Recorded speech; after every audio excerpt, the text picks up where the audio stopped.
الحمد لله نحمده ونستعينه ونستغفره. الحمد لله نحمده ونستعينه ونستغفره ونؤمن به ونتوكل عليه ونعوذ بالله من شرور أنفسنا ومن سيئات أعمالنا. من يهده الله فلا مضل له ومن يضلل فلا هادي له. وأشهد أن لا إله إلا الله وحده لا شريك له. وأشهد أن محمدا عبده ورسوله أرسله بالحق بشيرا ونذيرا بين يدي الساعة. فمن يطع الله ورسوله فقد رشد واهتدى. ومن يعص الله ورسوله فقد ضل وغوى. فإنه لا يضر إلا نفسه ولا يضر الله شيئا.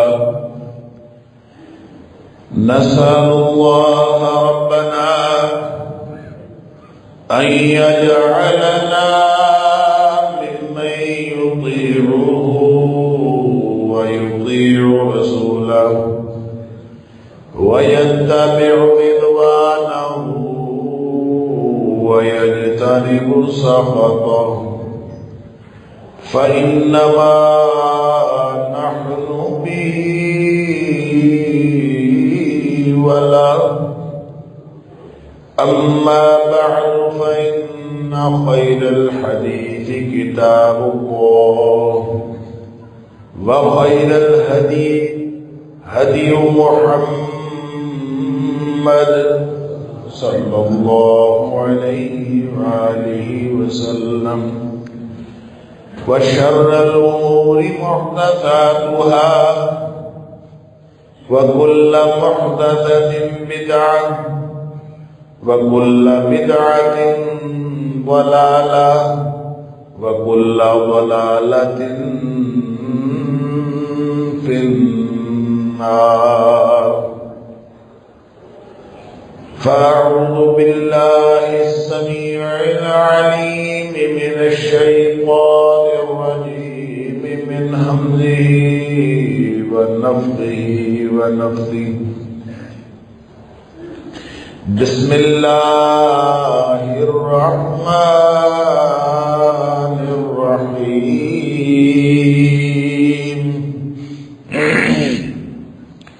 ولا تقف ما ليس لك به علم. إن السمع والبصر والفؤاد كل أولئك كان عنه مسؤولا.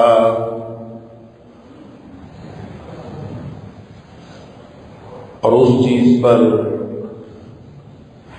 عمل درآمد مت کرو کہ اس چیز کے پیچھے مت پڑو جس چیز کا تمہیں علم نہ ہو. بے شک سماعتیں، بصارتیں اور دل ہر چیز کے بارے میں پوچھا جائے گا.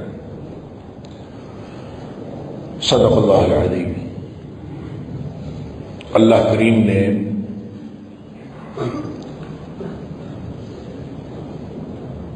جس امتحان کے لیے ہمیں اس دنیا میں بھیجا ہے اس کی مختلف شکلیں ہیں، مختلف مراحل ہیں، مختلف صورتیں ہیں۔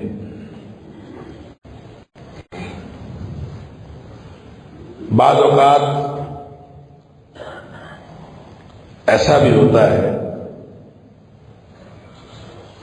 کہ اللہ تعالی خصوصی طور پر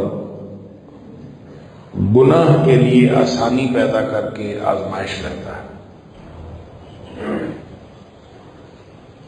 عمومی طور پر بھی دیکھیں تو گناہ کی طرف راستے آسان ہیں، نیکی کی طرف راستہ مشکل ہے۔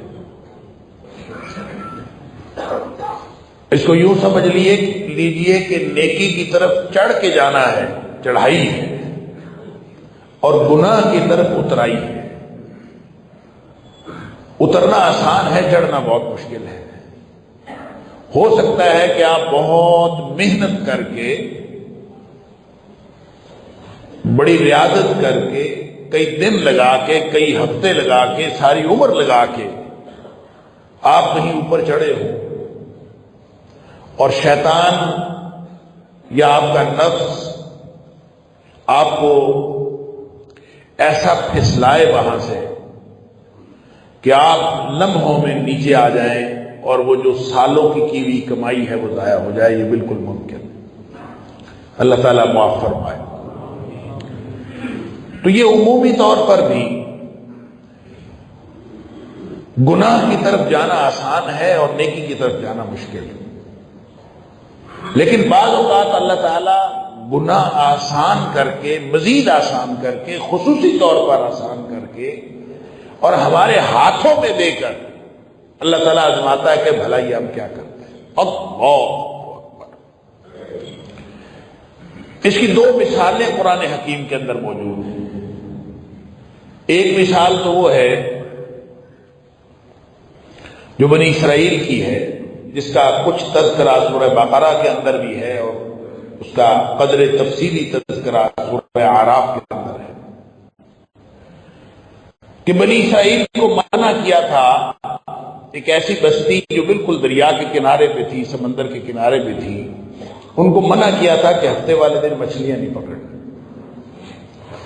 ہفتے والے دن عبادت کا دن ہے، ان کے لیے عبادت کا دن تھا، اور عبادت کریں اور مچھلیاں ہرگز، اور گزر اوقات صرف مچھلیاں پکڑنے پر تھی، کیونکہ سمندر کے کنارے تھی اور کوئی اور ذریعہ نہیں تھا۔ اور پھر خاص طور پہ ہفتے والے دن مچھلیاں اس قدر زیادہ آتی تھی کہ وہ دیکھ کے ان کی ٹیمپٹیشن ہوتی تھی کہ ہفتے والے دن مچھلیاں آتی ہیں، باقی دنوں میں آتی نہیں ہیں۔ ہفتے والے دن مچھلیاں، جتنی مچھلیاں ہفتے والے دن آتی ہیں اتنی کسی اور دن نہیں آتی، اور حکم یہ ہے کہ ہفتے والے دن مچھلیاں نہیں پکڑنی۔ اللہ!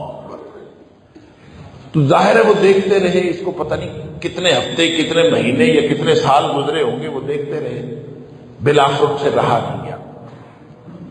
انہوں نے ہیلے بہانے شروع کر دیے، یا تو جمعے والے دن شام کو جال لگا کے رکھ دینا کہ جی پکڑی تو ہم نے اتوار والے دن تھی، جمعے والے دن شام کو جال لگا کے رکھ دینا تاکہ ہفتے والے دن مچھلیاں اس میں پھنس جائیں، اور پھر اتوار کی صبح وہ پکڑ لیں۔ یا پھر حوض بنا لیے کچھ کہ مچھلیاں ادھر آ جائیں، اور پھر وہ ادھر سے بند کر دیتے تھے، پکڑتے جا کے اتوار کو تھے، ہفتے کو نہیں پکڑتے تھے۔ اللہ اکبر! اس پر اللہ کا غضب نازل ہوا ان کے اوپر، اور قرآن کہتا ہے کہ وہ ذلیل و خوار بندر بنا دیے گئے، یعنی صرف بندر نہیں بنائے گئے، ذلیل و خوار بندر بنائے گئے۔ اللہ تعالیٰ معاف فرمائے۔ ان کو ذلت و رسوائی بھی دنیا کی ملی، آخرت میں پتہ نہیں کیا ہوگا، اللہ کو معلوم ہے، لیکن دنیا میں ان کو ذلت و رسوائی بھی ملی، اور شکلیں ان کی بندروں کی بن گئی، اور وہ بندر بن گئے۔ اللہ! اسی طرح ایک اور آزمائش جو ہے وہ اس کا ذکر سورہ مائدہ کے اندر آتا ہے، جہاں اللہ کریم نے یہ فرمایا کہ جو حالت احرام میں محرم کے لیے، جس نے احرام باندھا ہوا ہے، اس کے لیے خشکی کا شکار کرنا ناجائز ہے، وہ شکار نہیں کر سکتا۔ ادھر منع کر دیا کہ شکار کرنا ناجائز ہے، کوئی شخص شکار نہیں کر سکتا حالت احرام میں۔ اور جب مسلمان صحابہ کرام نبی پاک صلی اللہ علیہ وسلم کے ساتھ احرام باندھ کے ذوالحلیفہ سے چلے اور مدینہ منورہ تک آئے، مدینہ منورہ مکہ مکرمہ تک آئے ذوالحلیفہ سے، تو یہ تقریباً 400 کلومیٹر کا فاصلہ ہے۔ تو اس دوران وہ جو جانور تھے وہ ان کے اتنے قریب آ جاتے تھے کہ یہ نیزوں سے تو خیر وہ اس کو شکار کر ہی سکتے تھے، ہاتھ سے بھی پکڑ سکتے تھے، یعنی اتنے قریب آ گئے کہ ہاتھ سے بھی پکڑا جا سکتا تھا۔ تو یہ اللہ تعالیٰ نے آزمائش کی۔ اللہ اکبر! اللہ تعالیٰ نے قرآن کے اندر یہ بات فرمائی، لَيَبْلُوَنَّكُمُ اللَّهُ بِشَيْءٍ مِّنَ الصَّيْدِ، اللہ تعالیٰ شکار کے ذریعے تمہاری آزمائش کرے گا۔ تَنَالُهُ أَيْدِيكُمْ وَرِمَاحُكُمْ، تمہارے نیزے تو ان تک پہنچتے ہی پہنچتے ہیں، تمہارے ہاتھ بھی ان تک پہنچتے ہیں۔ یعنی اندازہ کیجئے کہ شکار اتنا قریب آ جائے کہ انسان ہاتھ سے پکڑ لے، سفر میں ہو، ضرورت بھی ہو، اور حکم یہ ہے کہ شکار کرنا نہیں ہے۔ اللہ! تو آسان کر کے بالکل ہاتھ میں دے کے اللہ تعالیٰ آزماتا ہے کہ بھلا یہ اب یہ کیا کرتے ہیں۔ اللہ! اور اس آیت میں آگے اللہ تعالیٰ نے یہ بھی فرمایا ہے کہ لِيَعْلَمَ اللَّهُ، تاکہ اللہ تعالیٰ تمہیں یہ جان لے، مَن يَخَافُهُ بِالْغَيْبِ، کون ہے جو اللہ سے بغیر دیکھے اللہ سے ڈرتا۔ اللہ اکبر! تو مفسرین نے لکھا ہے کہ ایک صحابی نے بھی کوئی غلطی نہیں کی، کسی ایک صحابی نے بھی کوئی ایک واقعہ بھی رپورٹ نہیں ہوا کہ کسی نے جو ہے وہ شکار کیا ہو، سب جو ہے وہ اسی طرح چلتے رہے۔ اللہ اکبر! اللہ تعالیٰ نے جس کو ایمان دیا ہو تو پھر ایسا ہی ہوتا ہے۔ رومی لڑائیوں کے اندر بھی بعض مورخین نے ایک واقعہ لکھا ہے کہ کہا جاتا ہے کہ جب مسلمانوں کی فوج جو ہے وہ فتوحات پہ فتوحات حاصل کرتی جا رہی تھی تو انہوں نے ایک طریقہ سوچا۔ انہوں نے طریقہ سوچا بھی کل جو لڑائی ہوگی اور مسلمانوں کی فوج آگے بڑھے گی تو بجائے اس کے کہ فوج آگے جا کے ان سے ٹکرائے، جو علاقے کی بہترین حسینائیں ہیں، خوبصورت لڑکیاں ہیں، وہ ان کے سڑک کے دونوں طرف کھڑی کر دی جائے، تاکہ جو ہے یہ مسلمانوں کی فوج جو ہے ان کی طرف متوجہ ہو جائے گی اور ہم ان کے اوپر حملہ آور ہو جائیں گے، اور یہ گویا ایک انہوں نے جنگی چال چلی۔ اللہ اکبر! اور جو کمانڈر تھا اس نے صرف ایک آیت قرآن حکیم کی اپنی فوج کے سامنے رکھ دی کہ قُل لِّلْمُؤْمِنِينَ يَغُضُّوا مِنْ أَبْصَارِهِمْ، کہ اپنے اہل ایمان سے کہہ دیجیے اپنی نگاہیں نیچی رکھیں۔ تو کہتے ہیں ساری فوج گزر گئی، کسی نے آنکھ اٹھا کے ان کی طرف نہیں دیکھا۔ جن کو اللہ نے ایمان دیا ہوتا ہے، گناہ آسان بھی ہو، بالکل سامنے ہو، وہ اس سے بچ جاتے ہیں۔ اس ساری تمہید باندھنے کا جو میرا مقصد ہے وہ یہ کہ آج کی دنیا میں جو سب سے زیادہ آسان گناہ ہے وہ ہم اپنی جیبوں میں لیے پھرتے ہیں، ہمارے ہاتھ میں، ہر وقت ہمارے ساتھ ہے، جس کو جدید زبان میں سوشل میڈیا کہا جاتا، جس کو جدید زبان میں اس کو موبائل فون کہہ لیں، اس کو اسمارٹ فون کہہ لیں، اس کو انٹرنیٹ کہہ لیں، اس کو میڈیا کہہ لیں، اس کو سوشل میڈیا کہہ لیں، اس کا جو بھی نام رکھیں، وہ آپ کے پاس ہے اور اتنا آسان گناہ ہے کہ آپ نے ایک کلک کرنی ہے تو آپ کہیں کے کہیں پہنچ جاتے ہیں، بالکل آپ کے سامنے پھرتا ہے۔ بلکہ آپ کوئی علمی کام بھی کر رہے ہوں اور بالکل پوری سنجیدگی کے ساتھ آپ کوئی علمی کلپ سن رہے ہوں یا کوئی کام کرنا تو ادھر کونے میں یا نیچے یا اوپر یا کہیں نہ کہیں ایڈ آنی شروع ہو جاتی ہے۔ وہ کوئی نہ کوئی ایسی ایڈ آئے گی جو آپ کو متوجہ کرے گی کہ آپ کا ہاتھ لگا نہیں تو بس آپ کہیں تو کہیں پہنچتے گا، آگے سے آگے آگے سے آگے۔ اس کو کہتے ہیں ورلڈ وائڈ ویب، WWW، اس کا مطلب ہے ورلڈ وائڈ ویب۔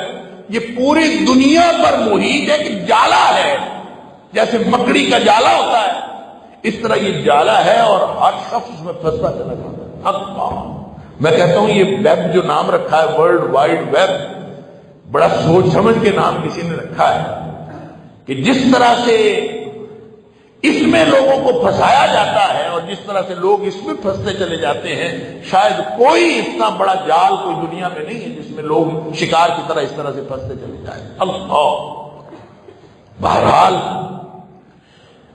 بہت ساری سنجیدہ صورتیں ہیں سوشل میڈیا کے استعمال کی، اور بہت سارا اس کا فائدہ بھی ہے۔ یہ یہاں بھی یہ دیکھیں، یہ لگایا ہوا ہے انہوں نے، اور یہ ہمارا جو جمعہ ہے، خطبہ جمعہ، یہ لائیو جا رہا، اور یہ بہت بڑا فائدہ۔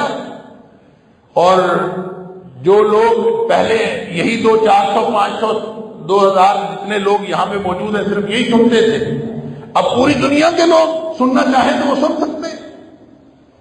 اور مجھے بعض اوقات فون آتے ہیں امریکہ سے، برطانیہ سے، کہ ہم پہلے آپ کا جمعہ سنتے ہیں پھر اس سے تیاری کر کے ہم اپنا جمعہ پڑھاتے ہیں۔ اب یہ فائدہ جو ہے یہ سوشل میڈیا کا فائدہ ہے، اور بہت سارے فوائد ہیں۔ آپ اس سے کوئی چیز ڈھونڈنا چاہیں، علمی کوئی نقطہ ہو، کوئی علمی بات ہو، آپ تلاش کرنا چاہیں، آپ بہت جلدی تلاش کر سکتے ہیں۔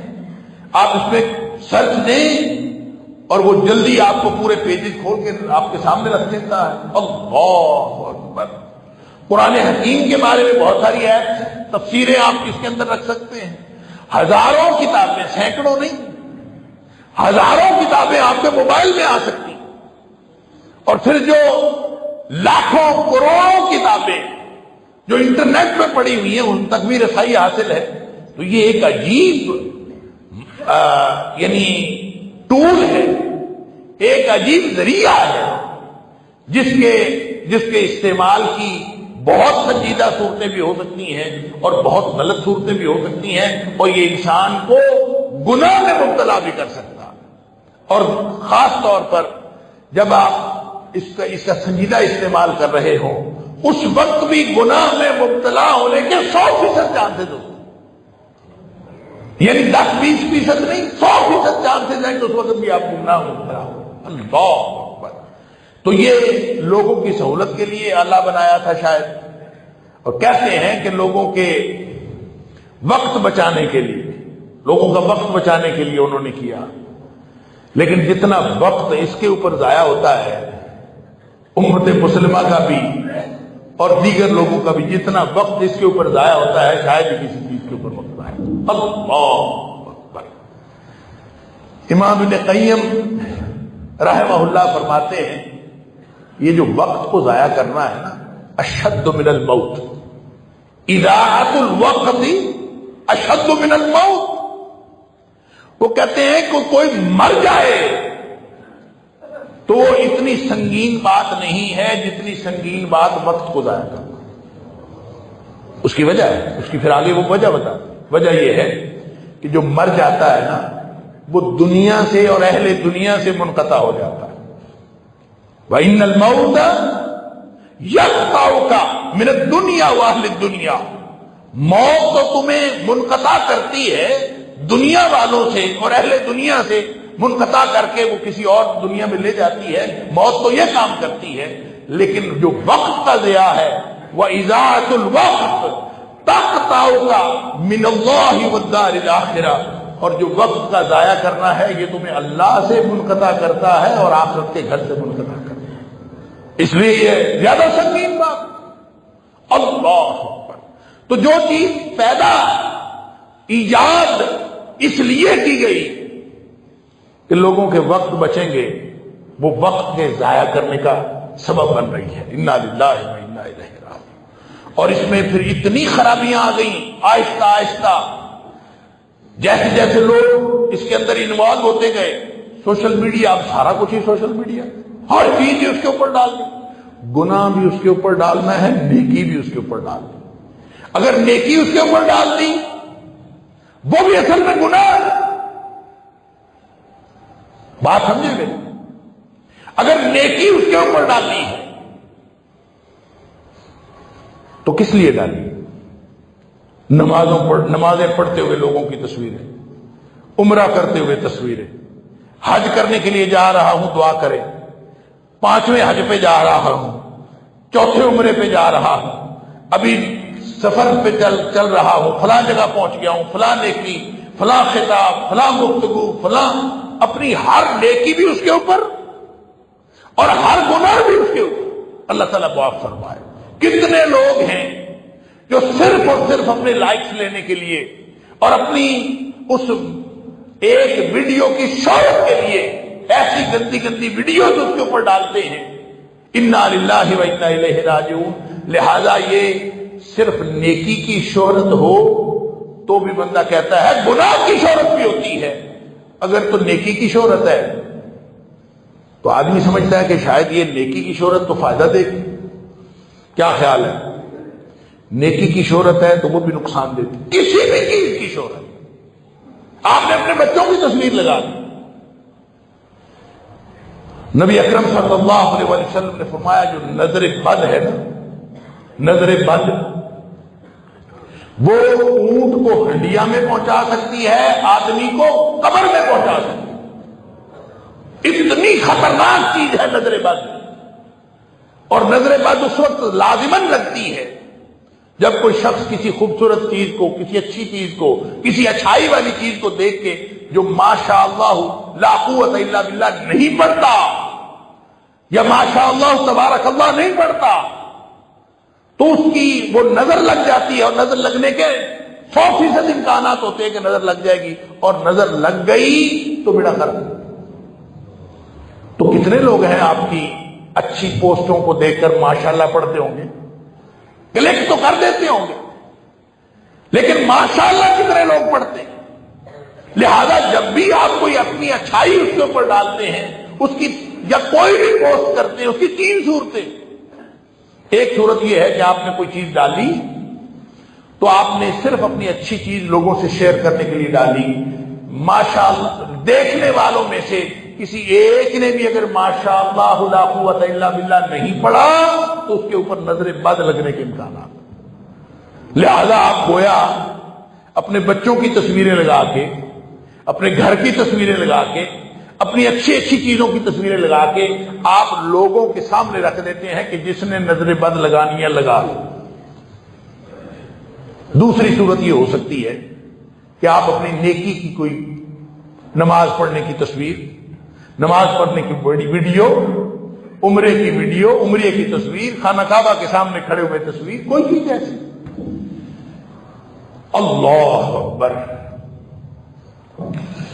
نبی اکرم صلی اللہ علیہ وسلم نے فرمایا، اللہ نے قرآن میں بھی فرمایا، لا تبطلوا صدقاتکم بالمن والاذى، اور کالذی ينفق مالہ رئاء الناس، اس کی طرح نہ بن جاؤ جو مال خرچ کرتا ہے لوگوں کو دکھانے کے لیے۔ ہم مال خرچ کر رہے ہوتے ہیں اور دکھایا نہ جائے تو فائدہ کیا؟ وہ کہتے ہیں، آج کل کہتے ہیں کہ آپ نیکی کا ایک کام کرو تو ساتھ ڈھول بجاؤ، لوگوں کو بتاؤ کہ میں یہ نیکی کر رہا ہوں تاکہ لوگ جو ہے اس کے اندر زیادہ سے زیادہ شامل ہوں، اور لوگوں کو بتاتے رہو کہ میں نیکی کر رہا ہوں۔ اللہ اکبر۔ نیتیں اللہ جانتا ہے، نیتوں کا حال اللہ کو معلوم ہے، لیکن سن لیجئے، یہ جو نبی اکرم صلی اللہ علیہ وسلم نے فرمایا، مجھے سب سے زیادہ تم سے جو ڈر ہے نا، ان اخوف ما اخاف علیکم، مجھے تم سے سب سے زیادہ جس چیز کا خوف ہے وہ چھوٹا شرک ہے، الشرک الاصغر، چھوٹے شرک کا مجھے سب سے زیادہ ڈر ہے۔ اللہ اکبر۔ صحابہ کرام نے پوچھا اللہ کے رسول صلی اللہ علیہ وسلم، وما الشرک الاصغر، یہ چھوٹا شرک کیا ہے؟ فرمایا الریا، یہ جو دکھلاوا کرنا ہے، لوگوں کو شو آف کرنا ہے، نیکیاں لوگوں کے سامنے رکھ دینی، یہ ریاکاری ہے۔ اور نیتیں اللہ جانتا ہے۔ جن لوگوں نے سوشل میڈیا کو اپنی نیکی کے فروغ کا اور نیکی کے دکھلاوے کا ذریعہ بنایا ہوا ہے، اللہ کو معلوم ہے ان کی نیتیں کیا ہیں۔ اس لیے کہ ہر اظہار غلط نہیں ہوتا۔ اللہ نے قرآن میں فرمایا ہے کہ ان تبدوا الصدقات فنعما ہی، اگر تم اپنے صدقات دیتے ہوئے ان کو ظاہر کرو تو یہ بھی اچھا ہے۔ ایسا نہیں ہے کہ یہ ہر صورت میں گناہ ہے۔ ہو سکتا ہے دکھانے والے کی نیت یہ ہو کہ لوگوں کو اس سے ترغیب ملے گی اور لوگ ترغیب لے کے پھر وہ بھی نیکی میں شامل ہو جائیں گے، ہو سکتا ہے یہ نیت ہو۔ لہذا ہر دکھلاوا نہیں ہوتا، ہر شو آف کرنا وہ ریاکاری نہیں ہوتی، لیکن نیتیں میں نے پہلے بھی عرض کیا کہ اللہ کو معلوم۔ الا ماشاء اللہ، حالات تو یہی ہیں۔ ایسے لگتا ہے کہ نیکی جو ہے وہ جو کی جاتی ہے، کوئی نیکی کرنے کا کوئی گویا لگتا ہے ثواب ضائع ہو جائے گا اگر اس کو فیس بک پہ نہ لگایا، اگر سوشل میڈیا پہ نہ لگایا تو شاید ثواب پورا نہ ملا۔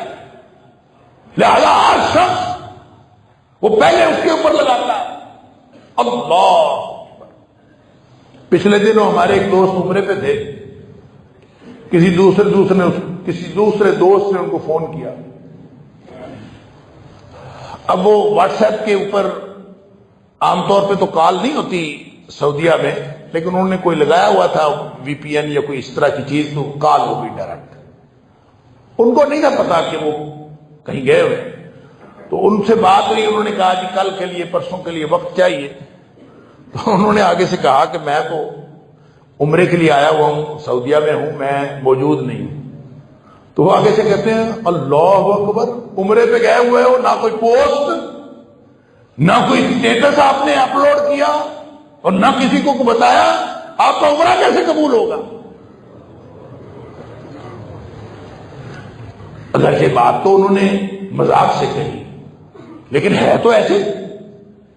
کوئی شخص اگر عمرے پہ جاتا ہے اور لوگوں کو نہ بتائے کہ میں عمرے پہ جا رہا ہوں اور وہ اسٹیٹس اپلوڈ نہ کرے کہ میں عمرے پہ جا رہا ہوں، تو لگتا ہے عمرہ تو قبول ہی نہیں ہوگا، عمرے کا فائدہ ہی کوئی نہیں ہے۔ جب تک لوگوں کو نہیں بتانا اس وقت تک فائدہ کیا؟ لہذا سن لیجئے، نیتوں کا حال اللہ جانتا ہے، لیکن جو باتیں نیکی اگر پروموٹ کی ہے، نیکی آپ نے پوسٹ کی ہے، نیکی کی شہرت کی ہے، تو نبی اکرم صلی اللہ علیہ وسلم کا یہ فرمان ضرور ذہن میں رکھیے، ان اخوف ما اخاف علیکم، میں سب سے زیادہ مجھے جس چیز سے ڈر لگتا ہے الشرک الاصغر، وہ چھوٹا شرک۔ صحابہ نے پوچھا اللہ کے رسول صلی اللہ علیہ وسلم چھوٹا شرک کیا ہوتا؟ فرمایا چھوٹا شرک ہے الریا، لوگوں کو دکھلاوا کرنا، لوگوں کو دکھانا، یہ چھوٹا شرک۔ اور پھر نبی پاک صلی اللہ علیہ وسلم نے فرمایا قیامت والے دن جب یہ ریاکار جو اپنی نیکیاں لوگوں کے سامنے رکھتے ہیں، صرف لوگوں کو دکھانے کے لیے کرتے ہیں، جب یہ قیامت والے دن اللہ کے دربار میں پیش ہوں گے تو اللہ تعالیٰ فرمائے گا جاؤ، چلے جاؤ، میرے پاس تمہارے لیے کوئی اجر نہیں ہے، جا کے ان سے مانگو جن کے لیے تم دنیا میں دکھلاوا کرتے تھے، ان سے جا کے پوچھو، شاید ان کے پاس تمہارے لیے کوئی اجر ہو، میرے پاس تمہارے لیے کوئی اجر نہیں۔ انا للہ و انا الیہ راجعون۔ میں نے ایک حدیث پہلے بھی کئی دفعہ آپ کے سامنے رکھی کہ نبی اکرم صلی اللہ علیہ وسلم کے پاس ایک شخص آیا اور اس نے آ کے پوچھا اللہ کے رسول صلی اللہ علیہ وسلم، ایک شخص یعنی اس نے آ کے ایک سوال پوچھا ایک شخص کے بارے میں، ارأیت رجلا، اللہ کے رسول صلی اللہ علیہ وسلم اس شخص کے بارے میں بتائیے، غزا جس نے جہاد کیا، یلتمس فیہ ذکر والاجر، اس نے جہاد کیا ہے، وہ اللہ کے راستے میں لڑا ہے، اور لڑا اجر کے لیے ہے، اللہ سے اجر چاہتا ہے۔ یلتمس فیہ الاجر والذکر، وہ اجر چاہتا ہے اللہ سے، نیت اس کی اجر چاہنے کی تھی، لیکن تھوڑی سی اس کی نیت یہ بھی تھی کہ لوگوں کو پتہ بھی چل جائے، والذکر، تھوڑی شہرت بھی ہو جائے، یعنی نیکی بھی لوگوں کو پتہ چل جائے اور اللہ سے اجر بھی مل جائے۔ یہ دونوں کے لیے اس نے لڑائی لڑی ہے، جہاد کیا ہے۔ یلتمس فیہ الاجر والذکر ما لہ، پوچھنے والا پوچھتا ہے ما لہ، اس کے لیے کیا ہے، کیا کرے؟ یعنی مجھے یوں لگتا ہے واللہ عالم، سوال سے ایسے لگتا ہے کہ اس نے پوچھا ہوگا کہ اس کو کتنے % اجر ملے گا، کتنا اجر ملے گا، کیونکہ اجر بھی وہ چاہتا ہے، بدنیت نہیں ہے، اجر بھی چاہتا ہے، لیکن ساتھ وہ شہرت بھی چاہتا ہے۔ نبی اکرم صلی اللہ علیہ وسلم نے فرمایا لا شیء لہ لا شیء لہ لا شیء لہ، 3 مرتبہ آپ نے فرمایا اس کے لیے کوئی اجر نہیں ہے، اس کے لیے کوئی اجر نہیں ہے، اس کے لیے کوئی اجر نہیں۔ پھر نبی پاک صلی اللہ علیہ وسلم نے فرمایا اللہ قبول نہیں کرتا سوائے اس عمل کے جو خالص اللہ کی رضا کے لیے کیا جائے، اور جس میں خالص اللہ کی رضا چاہی جائے، اس کے علاوہ اللہ تعالیٰ کوئی عمل قبول نہیں کرتا۔ اگر آپ نے وہ اجر اللہ سے لینا ہے تو اس سوشل میڈیا والوں سے کیا کرنا ہے؟ تو نیکی جب آپ سوشل میڈیا کے اوپر لگاتے ہیں، نیکی کو شو آف کرتے ہیں، تو اس میں یہ خطرہ موجود ہے۔ اور رہ گیا گناہ، اللہ اکبر، اللہ ستار العیوب ہے، جس شخص سے گناہ ہوا ہو، کل بنی آدم خطاء، ہر شخص سے خطا ہو جاتا ہے، ہر شخص سے گناہ ہو جاتا ہے، لیکن وہ گناہ جو اس سے ہوا اللہ اس کے اوپر پردہ ڈالتا ہے، اللہ اس کو چھپاتا ہے۔ لیکن جو شخص خود لوگوں کو بتاتا ہے، گناہ کر کے لوگوں کو بتاتا ہے، یا وہ کرتا ہی لوگوں کو بتانے کے لیے ہے گناہ، اللہ اکبر۔ نبی اکرم صلی اللہ علیہ وسلم نے فرمایا کل امتی معافن، میرے ہر امتی کا گناہ معاف ہو جائے گا، میرے ہر امتی کو اللہ معاف کر دے گا، الا المجاہرین، لیکن جو لوگ اپنے گناہ کو خود ظاہر کر دیتے ہیں وہ معاف نہیں ہوگا۔ آپ تو گویا لوگوں کو گواہ بنا رہے ہیں، آپ نے پہلے آپ نے گناہ کیا، آپ صرف اکیلے گواہ تھے، آپ گواہ تھے، آپ کو معلوم تھا کہ میں نے گناہ کیا ہے، آپ کا اور اللہ کا معاملہ تھا، اللہ چاہے تو معاف کر سکتا۔ لیکن جب آپ نے کسی کے ساتھ شیئر کر لیا، آپ نے کسی گروپ میں شیئر کر لیا، آپ نے کسی سوشل میڈیا کے پلیٹ فارم پر لگا دیا، آپ نے لوگوں کو بھی شامل کر لیا، آپ لوگوں کو بھی گواہ بنا لیا کہ اچھا یہ بھی ہو گیا ہے، میں یہ بھی حرکت کرتا ہوں، میں نے یہ بھی حرکت کی ہے، انا للہ و انا الیہ راجعون۔ تو وہ نبی پاک صلی اللہ علیہ وسلم فرماتے ہیں کل امتی معافن، میرے ہر امتی کا گناہ معاف ہے، الا المجاہرین، جو خود ظاہر کر دیتے ہیں ان کا گناہ معاف نہیں ہے، انا للہ و انا الیہ۔ اور پھر ایک پہلو اس کا یہ ہے، اللہ تعالیٰ معاف فرمائے کہ اس کے اوپر لوگوں کو فلاں ایسا ہے فلاں ایسا ہے، لوگوں کے اوپر کمنٹ کیا جاتا ہے، اور وہ کمنٹ ایسے ہوتے ہیں کہ آپ پڑھیں یا اس میں گالیاں ہوتی، یا کسی کو نیچا دکھانے کی بات ہوتی، یا کسی کے بارے میں اس کے جو عیب ہیں وہ لوگوں کے سامنے رکھے جاتے ہیں، وہ ایسا ہے، وہ فلاں ہے، اور اس میں صرف بے دین لوگ نہیں، دیندار لوگ بھی شامل ہیں، دینی جماعتوں کے لوگ بھی شامل ہیں، اپنی جماعت کے لوگوں کے جو عیوب ہیں، ان کے جو نقائص ہیں، ان کی جو باتیں ہیں، جو ان کو آگ دلانے والی باتیں ہیں، وہ پوسٹیں بنا بنا کے لگائی ہوتی ہیں، فلاں ایسا ہے، فلاں ایسا ہے، فلاں ایسا ہے، فلاں ایسا ہے، انا للہ و انا الیہ راجعون۔ نبی اکرم صلی اللہ علیہ وسلم نے فرمایا بس ایک حدیث سن لیجئے، بات ختم کرتا ہوں۔ لا تؤذوا المسلمین، نبی پاک صلی اللہ علیہ وسلم فرماتے ہیں کسی مسلمان کو تکلیف نہ دینا، کسی بھی طرح کی کوئی تکلیف۔ لا تؤذوا المسلمین ولا تعیروہم، نہ کسی مسلمان کو تکلیف دینی ہے اور نہ ہی کسی مسلمان کو آر دلانی ہے۔ یہ جو عیر یعیرو، تعیر، آر دلانے کا مطلب پتہ کیا ہوتا ہے؟ مجھے پتا ہے تو کس کا بیٹا ہے، مجھے پتا ہے تو کتنے پانی میں ہے، مجھے پتا ہے تیری حقیقت کیا ہے، میں اگر تیری حقیقت کھول دوں تو ساری دنیا کو پتہ چل جائے، اور پھر حقیقت کھولتے ہیں فلاں ایسا ہے، فلاں ایسا ہے، لوگوں کے عیوب و نقائص بنا بنا کے ہیں یا نہیں، حقیقت ہے یا نہیں، بڑے بڑے علماء کے اور مختلف جو مخالفین ہیں ان کے بنا بنا کے ایسی میم اور ایسی ایسی پوسٹیں کہ فلاں ایسا ہے، فلاں ایسا ہے، اور اس طرح سے کہ اس کو آر دلائی جائے کہ تیرے پلے تو ککھ بھی نہیں ہے، اور اس کو آر دلانے کے لیے اتنی بڑی بڑی پوسٹیں۔ اللہ کے رسول صلی اللہ علیہ وسلم فرماتے ہیں لا تؤذوا المسلمین، لا تؤذوا المسلمین ولا تعیروہم ولا تتبعوا عوراتہم، اور لوگوں کے جو چھپی ہوئی باتیں ہیں، ان کے جو راز ہیں، ان کے پیچھے نہ بھاگو، لوگوں کے رازوں کے پیچھے نہ بھاگو، اس لیے کہ اگر تم لوگوں کے رازوں کے پیچھے بھاگو گے نا، اگر لوگوں کے عیوب و نقائص تم ظاہر کرو گے نا، تو اللہ تمہارے عیوب و نقائص ظاہر کر دے گا۔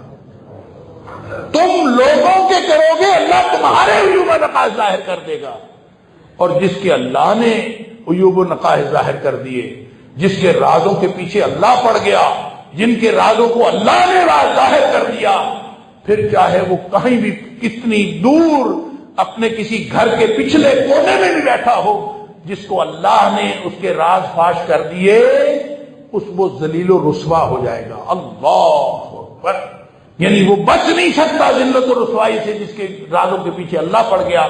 اور اللہ اس وقت کسی کے راز فاش کرتا ہے جب کوئی شخص کسی دوسرے کے راز فاش کرنے کی کوشش کرتا ہے۔ تو بھائی یہ سوشل میڈیا کی کارروائیاں ہیں، وَلَا تَقْفُ مَا لَيْسَ لَكَ بِهِ عِلْمٌ، جن چیزوں کا پتہ نہیں ہے اس کے پیچھے خام خواہ پڑنے کی کیا ضرورت ہے۔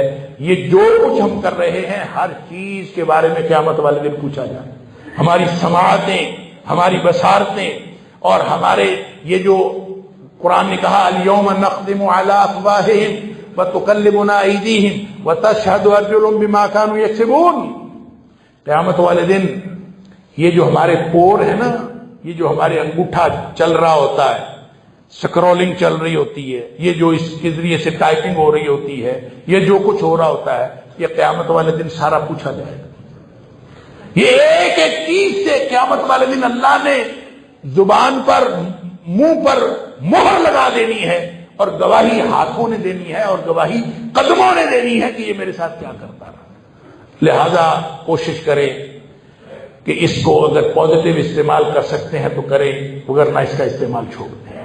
یہ آسان گناہ ہے جو ہر وقت ہمارے پاس ہے، اور اس آسان گناہ سے، یہ گویا آج کے دور کی سب سے بڑی آزمائش ہے کہ اس آسان گناہ سے اللہ تعالیٰ نے یہ آسان گناہ ہمیں دے کے ہمیں آزمائش میں ڈالا، اور جو لوگ صاحب تقویٰ ہیں وہ اس آزمائش سے بچتے ہیں۔